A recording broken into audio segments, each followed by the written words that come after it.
Ads లేకుండా latest episodes చూడండి.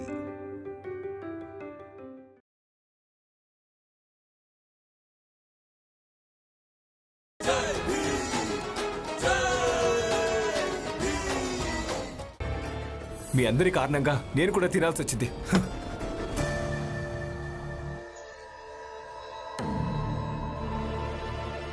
చూడన్నా, ఈ వంకతోనైనా మనందరం ఒక్కటైపోయాం. అయినా సాహెబ్ చెప్పాడు కదా ఆయన జాతి మతాలు పట్టించుకోనని. మనందరం ఏంటది? ఇండియన్. మనమందరం ఇండియన్. మనందరం ఒక్కటి కాదు. మీరంతా చిన్న జాతి వాళ్ళు, ఇక నేను పెద్ద జాతి వాణ్ణి. ఇదే వాస్తవం. అర్థమైందా?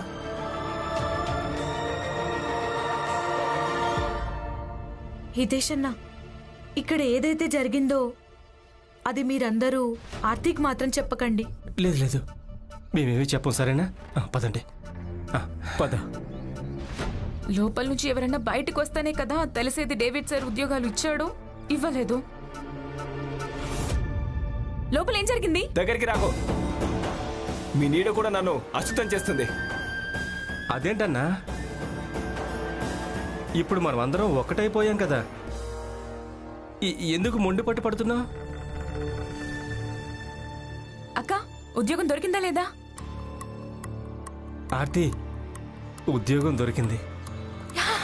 ఇక నువ్వు కేవలం సాహెబ్ని ఏం అడగాలంటే అది ఎవరో ఏ పని చేయాలని. మీరంతా ఇక్కడ ఉద్యోగాలు చేయండి లేదా లండన్కి వెళ్ళండి. మీరంతా చిన్న జాతి వాళ్ళు, ఇక మా పెద్ద జాతి వాళ్ళు మీ వల్ల ఎప్పుడు అశుద్ధం అయిపోతుండే వాళ్ళు. ఇప్పుడు ఎప్పుడు అంతే.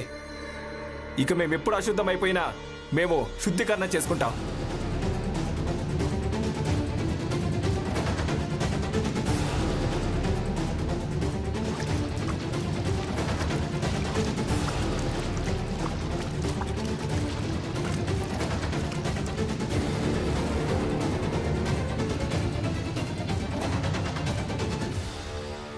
అందుకే ఎంత పెద్ద దేశం ఇండియా మీద మేమంతా పెత్తనం చేస్తున్నాం.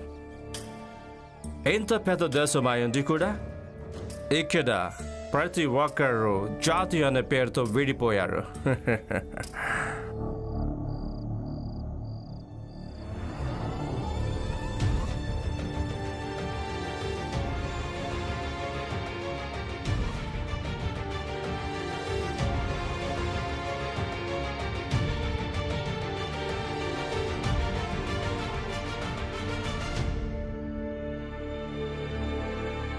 హితేష్ అన్న, నాకు నాలుగు ఆడటం లేదు.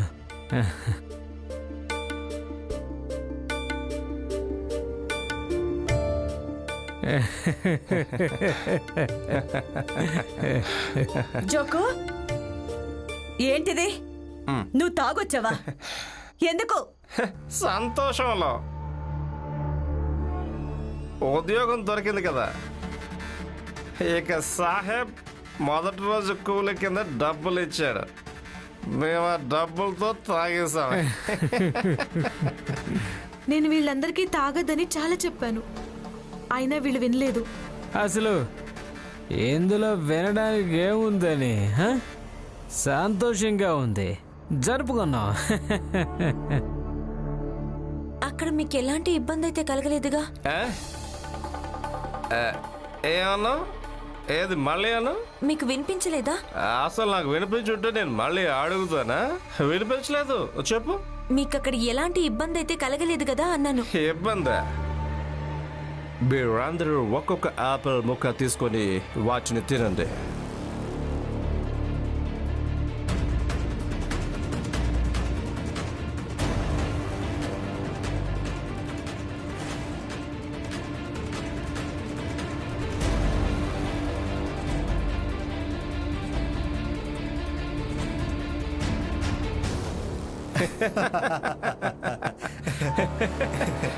అలాంటి ఇబ్బంది కలగలేదు.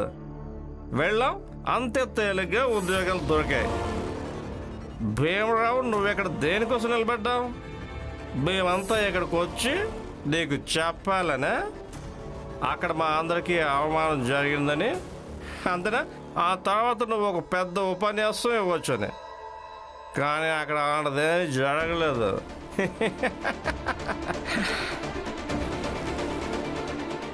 ఇది వింటే నీ మనసు మొక్కలై ఉంటుంది. నువ్వు ఒక పని చేయి, ఈ బోకలైన మనసుతో పాటు లోపలికి వెళ్ళిపో, ఇంట్లోకి వెళ్ళి పాడుకో, సరేనా? పదండి, మీరు లోపలికి పదండి.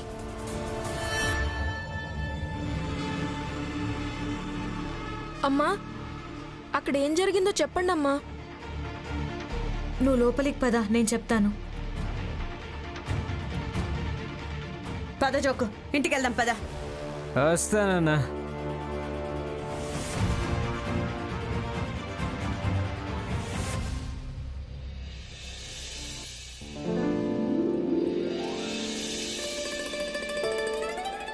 సార్, ఒకసారి చెప్పండి, ఎలా ఉన్నాను? నేను చెప్పాను కదా, నువ్వు ఈ దేశంలోనే అందరికంటే అందమైన అమ్మాయివని. సార్,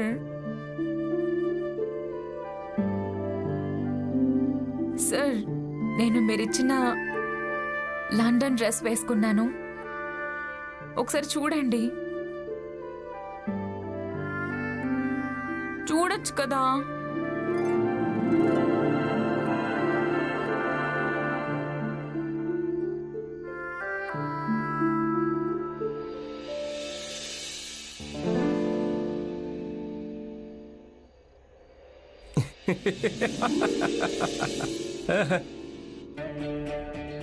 నేను అందంగా కనిపించడం లేదా?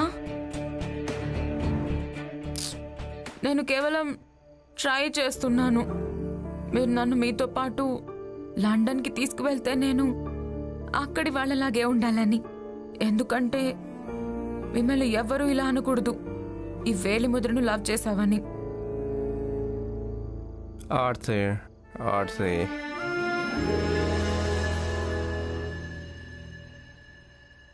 నువ్వు అవే కాదు, అమాయకురాలివి కూడా. ఈ హ్యాట్ ఎప్పుడైనా ఎండ బాగా ఉన్నప్పుడు అప్పుడు పెట్టుకుంటారు, రాత్రిపూట కాదు. ఇక ఈ హ్యాట్ తీసిన తర్వాత చాలా అందంగా కనిపిస్తున్నారు. అక్కడికి వెళ్ళాక నన్ను ఎవరైనా ఏమైనా అనని నేను వాళ్ళకి చెప్తాను, నేను ప్రేమలో పడ్డాను, ఏం చేయాలి అని. పద.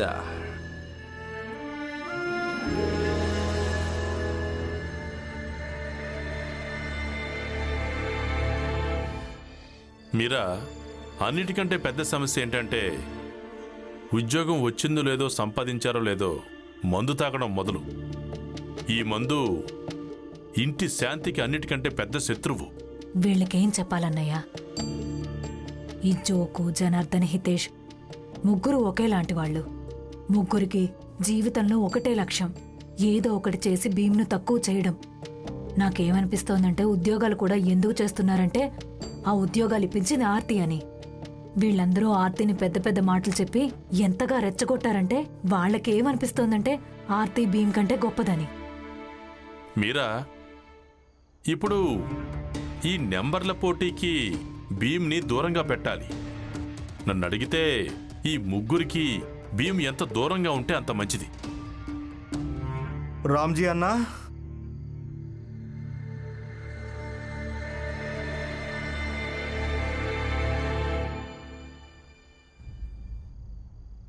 ఏమైంది? భీమ్తో మాట్లాడాలి. జనార్దన్, నువ్విప్పుడు తాగున్నావు, రేపొద్దునొచ్చి మాట్లాడు. లేదు లేదు, ఇప్పుడే మాట్లాడాలి. చూడు జనార్దన్ అన్న, రాత్రి బాగా పొద్దుపోయింది. ఇంత రాత్రి మీరు భీమ్తో వాదన పెట్టుకోకండి. వాడేదో అంటాడు, మీరేదో అంటారు. అందుకే వాడితో పొద్దున మాట్లాడొచ్చు కదా. లేదు లేదు రామ్జీ అన్నా, మాట్లాడనివ్వండి అన్నా. ఇప్పుడు మాట్లాడుకోకుంటే పొద్దున మాట్లాడినా ఏం ప్రయోజనం లేదు. అలాగే తప్పకుండా మాట్లాడండి. లోపల గదిలో చదువుకుంటూ ఉంటాడు. వెళ్ళండి వెళ్ళండి. వద్దు, ఆగు. నువ్వు లోపలికెళ్ళొద్దు. భీమ్ను నేనే బయటికి రమ్మంటాను. అదేంటి, మీరిద్దరూ ఏం ఆలోచిస్తున్నారు? ఒకవేళ ఈయనకి మనందరి ముందు మాట్లాడాలనుంటే ఆయనే భీమ్ని బయటికి రమ్మని పిలిచేవాడు కదా. కానీ బహుశా ఈయనకి ఒంటరిగా మాట్లాడాలని ఉందేమో, అవునా? ఆగు. భీమ్ లోపల చదువుకుంటున్నాడు. పిన్ని,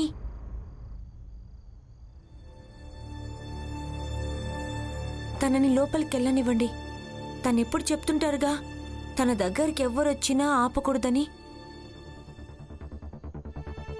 బాబాయ్, మీరు వెళ్ళండి.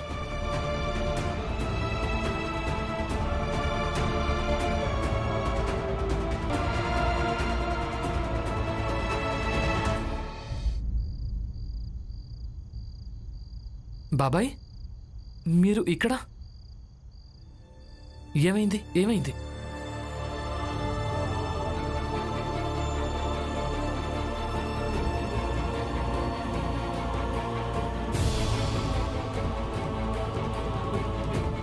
ఏం జరిగింది?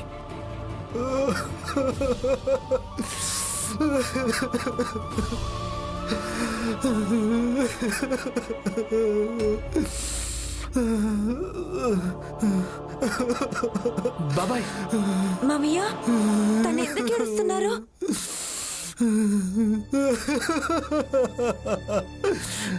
భీమ్రావ్, నువ్వు చెప్పేది నిజమే. తప్పంతా నాదే. నన్ను క్షమించు భీమ్, నన్ను క్షమించు. బాబాయ్, అసలు మీరేమంటున్నారు? మీరు లేవండి, లేచి తర్వాత మాట్లాడండి. లేవండి, పైకి లేవండి. భీమ్రావ్, నన్ను ఇలాగే ఉండు నువ్వు.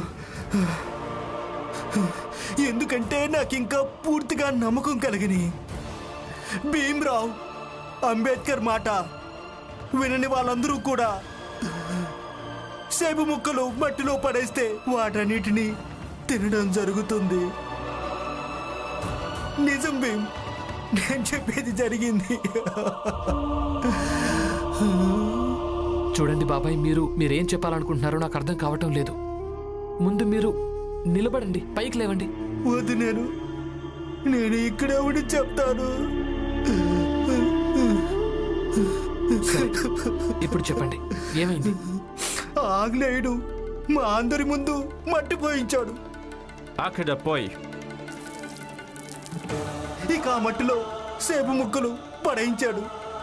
ఆ తర్వాత వాటిని తినమున్నాడు. మీరందరూ ఒక్కొక్క యాపిల్ ముక్క తీసుకొని వాటిని తినండి. దాంతో మీరందరూ నా దగ్గర ఎంత విశ్వాసం చూపిస్తారో రుజువైపోతుంది. నాకు ఏమాత్రం నచ్చలేదు. కానీ ఏం చేయను?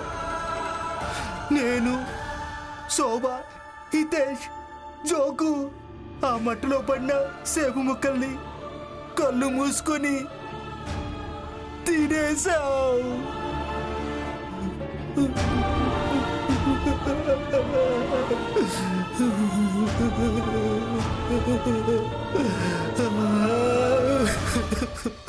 ఏంటి, మీరందరూ వాటిని ఎలా తిన్నారు? మట్టిలో పడ్డవి. ఛీ! ఇలా చీ అని కూడా అనలేకపోయాం. మేము ఎంత నిస్సహాయులు అంటే అవి తిన్నాం. మేము కేవలం నిస్సహాయులు మాత్రమే కాదు, అక్కడ ఒక పెద్ద జాతి వ్యక్తి ఉన్నాడు. తను కూడా తినాల్సి వచ్చింది.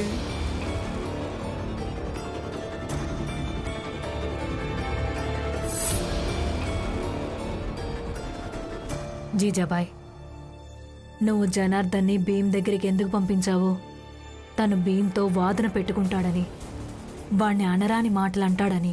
కానీ చూడు, అలాగే విను తను భీమ్తో ఏం చెప్తున్నాడో. ఇక అర్థం చేసుకోగలిగితే అర్థం చేసుకో. ఈ జనార్దన్ అన్న నాటకాలు ఆడుతున్నాడు. అక్కడ మట్టిలో పడేసిన సేపు ముక్కల్ని ఏం మాట్లాడకుండా చక్కగా తిన్నాడు. ఇక ఇక్కడ భీమ్తో ఏవేవో చెప్తున్నాడు. నాకు అసలు నోరే మూతపడిపోయింది. ఎందుకంటే మాకు ఏ ఆత్మాభిమానము లేదు. భీమరావు, నాకు ఇప్పుడు అర్థమైంది నువ్వు ఎందుకు చదువుకోవాలని చెప్తావు.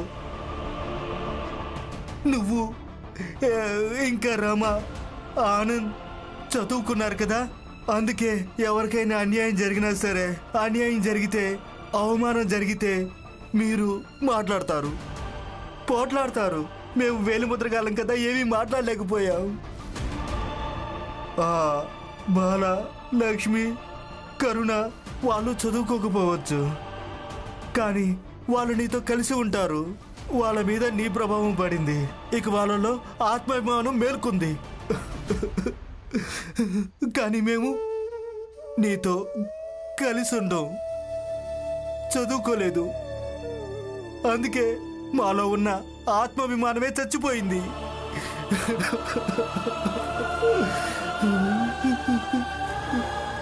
రేపు నేను వెళ్ళను, నేను పనిలోకి వెళ్ళను. కానీ హితేష్, జోకు చెప్తారు, అయినా నేను వెళ్ళను. బలవంత పెడతారు, అయినా నేను వెళ్ళను. నేనేమంటున్నానంటే మీరిప్పుడు మీ ఇంటికి వెళ్ళి నిద్రపోండి. వెళ్ళి పడుకోండి. మనం రేపొద్దునే మాట్లాడుకుందాం. పొద్దునైతే నేను మాట్లాడతాను. పొద్దున మాట్లాడదాం.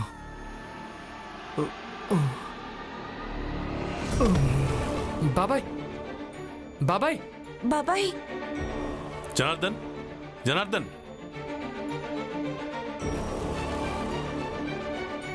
భీమ్, ఇతనికి మత్తు ఎక్కువైపోయింది, నిద్రపోయాడు. నాకు సాయం పట్టు. ఇతన్ని వీళ్ళ ఇంట్లో వదిలేసొద్దాం. పట్టు.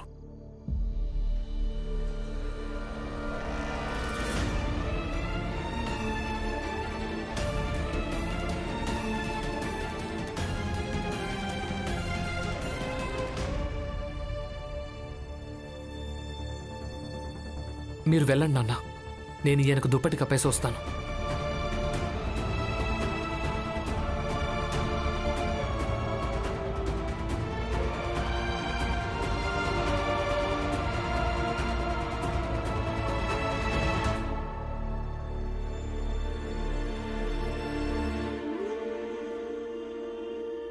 భీమ్రావ్ అంబేద్కర్ మాట వినని వాళ్ళకు ఇలాగే మట్టిలో సేపు ముక్కలు పడేసి తినమని చెప్పడం జరుగుతుంది. భీమ్, నువ్వు చదువుకున్నావు కదా, అందుకే ఎవరికైనా సరే అవమానం జరిగితే నువ్వు మాట్లాడతావు. ఇక మేము వేలుముద్రగాలం కదా, మాట్లాడలేకపోయాం. మాలో ఉన్న ఆత్మాభిమానమే చచ్చిపోయింది.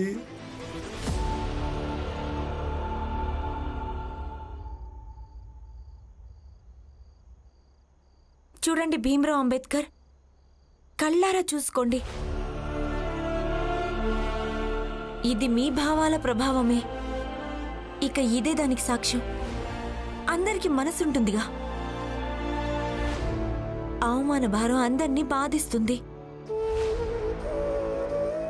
రేపు వెళ్ళినా వెళ్ళకపోయినా అది మన జాతిలోంచి ఎవరో ఒకరినైనా చిన్న జాతి వాళ్ళంటూ పిలవడం జరిగితే కష్టంగా అనిపిస్తుంది.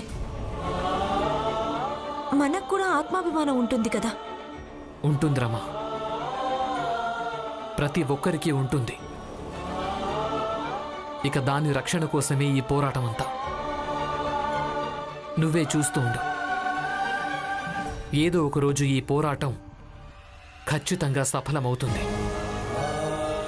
ఇక ఎలాంటి సూర్యుడు ఉదయిస్తాడు అంటే అందులో మన జాతిలోని ప్రతి వ్యక్తి యొక్క ఆత్మాభిమానం మెరిసిపోతూ కనిపిస్తుంటుంది.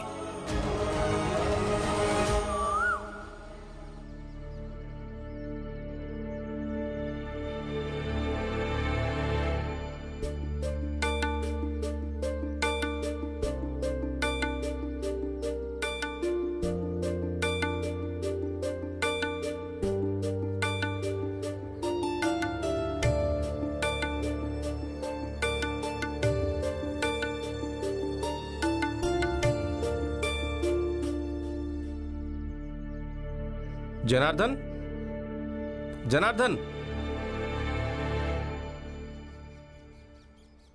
ఏ జనార్దన్,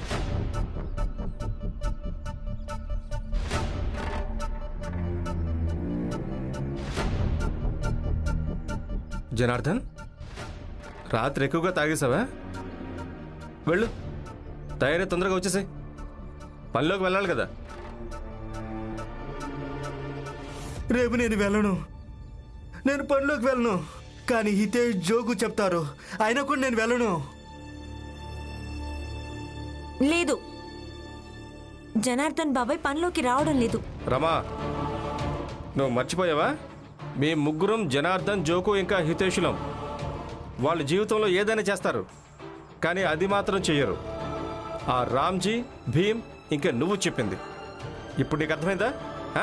బాబాయ్, ఈయనకి చెప్పండి పనిలోకి వెళ్ళకూడదన్న నిర్ణయం మీదని, మీరే తీసుకున్నారని.